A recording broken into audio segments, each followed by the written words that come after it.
What limits in situ bioremediation in deep subsurface zones? Low permeability, high microbe concentration, high organic carbon, neutral pH. Low permeability. Explanation. Low permeability is the primary limiting factor for in situ bioremediation in deep subsurface zones because it restricts the delivery of essential components needed for microbial activity and contaminant degradation.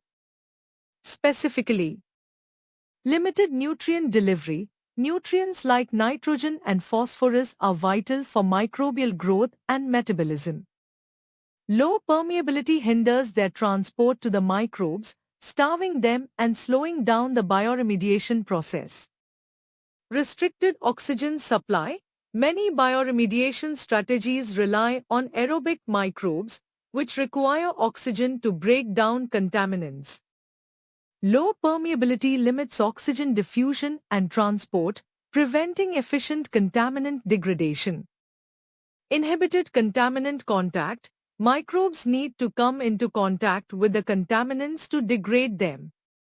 Low permeability limits the flow of contaminants towards the microorganisms, thus reducing the effectiveness of bioremediation.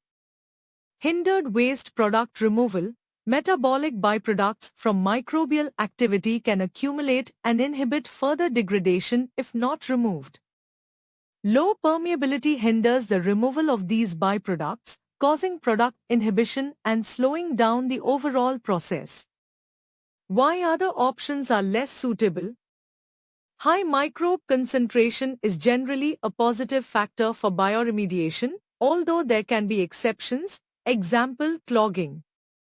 High organic carbon could fuel undesirable microbial processes, but is often beneficial. Neutral pH is generally favorable for most bioremediation processes.